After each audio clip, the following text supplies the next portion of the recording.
Sam Coffey here from Man City. And on for her debut, USA international Sam Coffey. Coming to Europe was always a dream of mine. Like, it was not something I woke up and I was like, this sounds like something I want to do. Like, it really has been something I've desired to do for as long as I can remember. And I think just as a footballer, as a person, I think just having an experience that's so outside of your comfort zone is, I think, so vital for just like your growth, your development, your evolution, just outside of the sport, like just as a human. I've never, as an American, been like, minority is not the right word, but the anomaly in anything. And so to be that now is an amazing and new experience. But yeah, there were a lot of factors, I think, in the WSL and the UK in general that were really desirable to me. I think just the league is at such a professional level and has such high standards, and the parity, very similar to the NWSL, is so high, like any team can win on any day. And I think as a competitor, you always want to be in leagues like that. And I had the best experience in the NWSL with that. And this is just a new iteration of getting to experience that. So, the experience, the football, the people, getting to come and play for clubs you grow up watching. I think that is such a different element that the UK has and the WSL has that we don't necessarily have in the US in the same way. Obviously, like, I grew up watching American teams as well. But, when you have the likes of a Man City or a Chelsea or an Arsenal, teams you kind of grow up with such a rich history in just like the football world, it's hard to not want to be a part of that. So there are many reasons. I could give you a whole laundry list, but those are definitely some.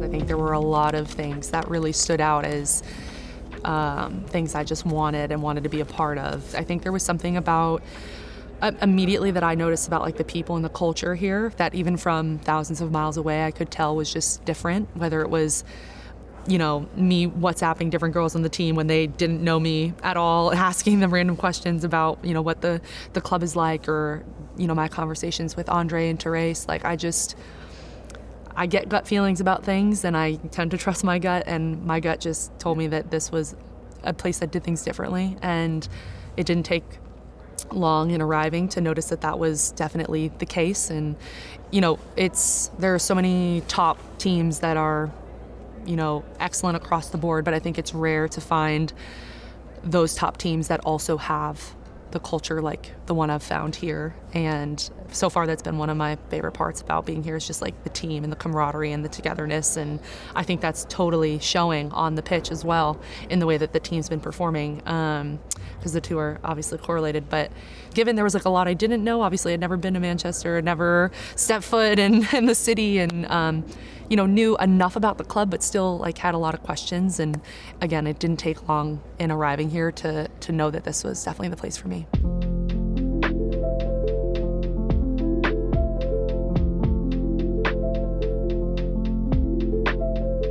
Everyone plays a role in that, whether it's medical, operations, sporting director, you name it. I think every department or every position has its influence. And that's the case, I think, anywhere. I think what I'm finding here that feels rare and feels foundational to the success of the club is the way that those departments work with one another. And I talk about team camaraderie, but it's also above us. Like, it's club camaraderie. I could tell immediately, like, the way departments specifically worked between each other and the way they communicate, the way they treat each other on and off the field. I could tell it was a very well-oiled machine. And when you don't have that, that's where it's the demise of a lot of clubs. And so I think to be in a place where that is totally the case, and there's such a respect and a care for what everyone does, whether it's you're a player, play 90 minutes, or you're someone who makes our food in the kitchen, like, everyone is of value and is pivotal to the success of the team. And I think that's really like the posture of this place. And I've really noticed that from the get-go, and it's something I love about it already.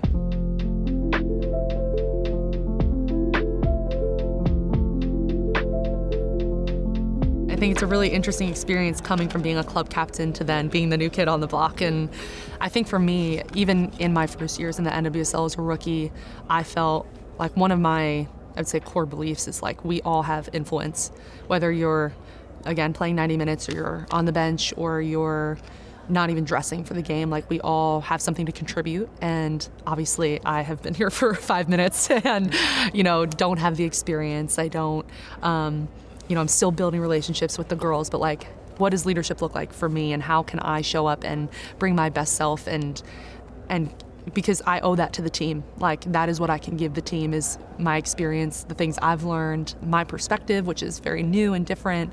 And then, but also just having, I think, like the humility and the perspective to know that I am learning, and it is a process, and it will kind of take it day by day. But I have such respect and admiration for the girls that are in leadership positions on the team, and I think everyone on the team is that. It just looks different for everyone. For me, I'm more vocal.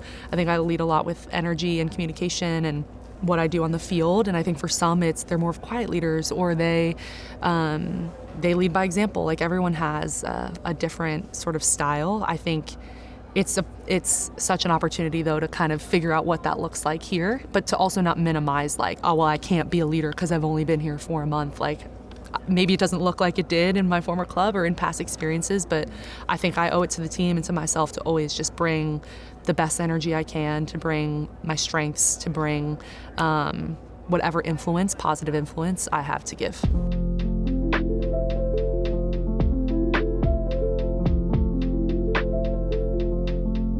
don't know if change is the right word. I think as it grows, I think I feel more and more the responsibility and the privilege that it is to be in the positions that we're in. And similar to my last answer, like, you can feel the influence. What I feel more than anything is like the state of which the women who came before me, the way that they left it for my generation to walk into. And now in taking that, like, I want to do that for the generation that comes after me and leave it better than I found it. And it's such an exciting time. There's so much momentum. There's so much hype, as there should be, and it's so fun to be a part of. But I think to think that we have to, like, change something or do more, I think I feel quite the contrary. I think, like, people are here because we're just being ourselves and showing up and playing and having fun and competing. And I think the world is starting to realize, like, wait, these girls are pretty good. So that's so fun to be a part of. But I think absolutely it does come with responsibility and weight that I know we all take really seriously. But however we can each individually contribute to this movement, I know that we're all going to continue to.